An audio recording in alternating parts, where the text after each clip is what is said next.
Kita bicara bisnis sekarang.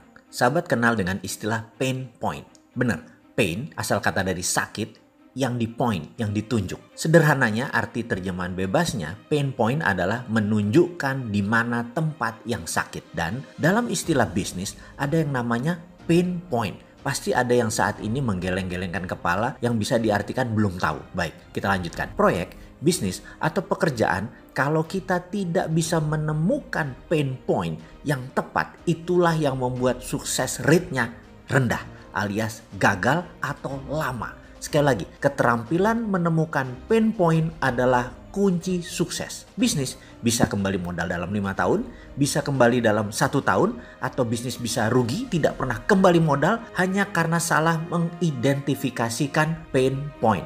Jadi, masalahnya dalam marketing plus selling, kita harus bisa mengidentifikasi mana yang needs, mana yang wants. Ketika kita memahami perbedaan needs dan wants keduanya, maka pain point akan mudah terindikasi. Ketika pain point ditemukan, maka perpetual perception position proyek kita pasti ketemu, dan disitulah proyek mulai ditemukan titik mulainya, titik nolnya, dan pasti sukses. Oke, sampai sini pasti ada kepala yang mulai penat. Ini apaan lagi sih? Emang berbisnis itu segini rumit ya?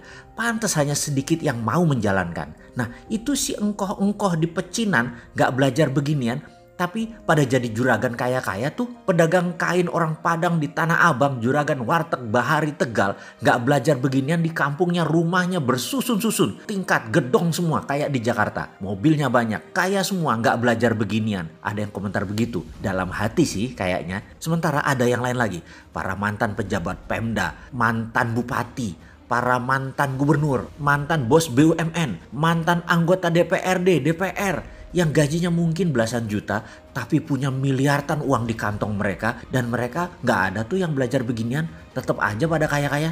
Lupa, bentar, kita gak bicara memanipulasi jabatan ya. Oke, kita ralat, kita balik ke bisnis. Bener, mereka tidak belajar hal ini, yaitu para pedagang kaki lima, engkoh-engkoh di pecinan dan lain-lain. Benar, tidak belajar. Tapi mereka melakukannya. Dari ratusan proses, bahkan ribuan proses mereka jalani dari usia belasan hingga sekarang, misalnya usia mereka 50-an, sudah 30 tahun, sudah 40 tahun, sudah ribuan proses bisnis dilalui, dan sudah terbentuk perpetual perception position di kepalanya tanpa melakukan analisa data. Hal itu sudah masuk pikiran bawah sadar dan sudah masuk dalam snap judgment decision.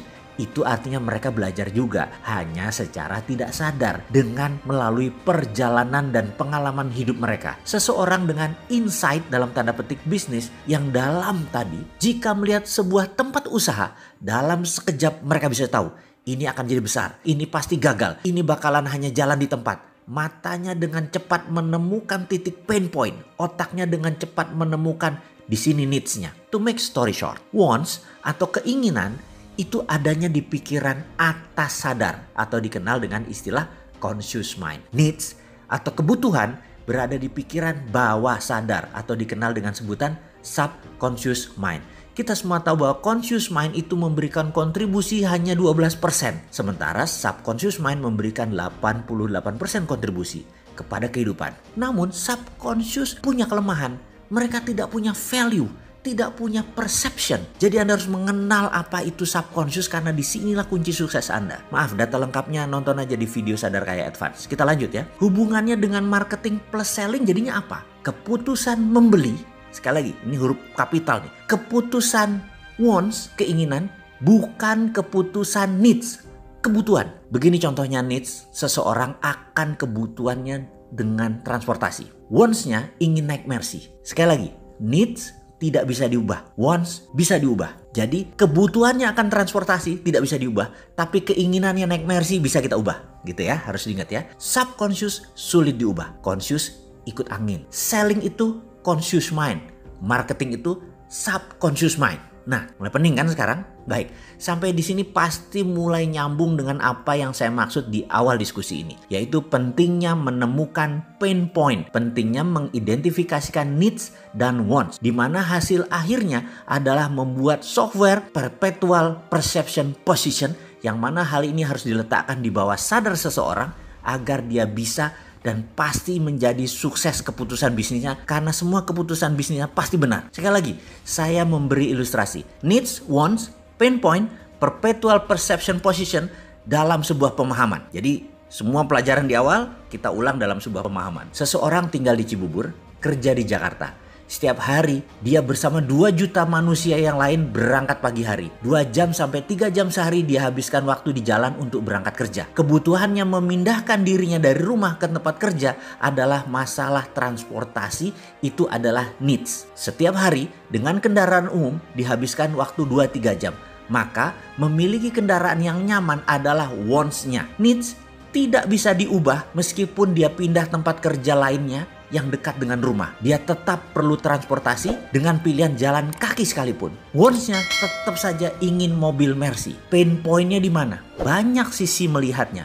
Ada puluhan pain point-nya. Dapat satu saja Anda jadi milioner. Salah satu pain point, lihat saja Gojek, lihat saja Uber, lihat saja Grab. Ada lagi yang lain? Ya pasti ada. Sekali lagi saya tanya, pain point-nya mana? Satu sudah dilihat oleh Gojek dan Grab. Pasti Anda sudah mulai tangkap. Sekarang pasti Anda sudah mendapatkan aha momennya. Apa masih belum? Ada banyak contoh loh. Ada puluhan pain point-nya. Apa masih perlu penjelasan? Apa itu perpetual perception position? Ini belajar bisnis apa belajar psikologi ya? Kita lanjut.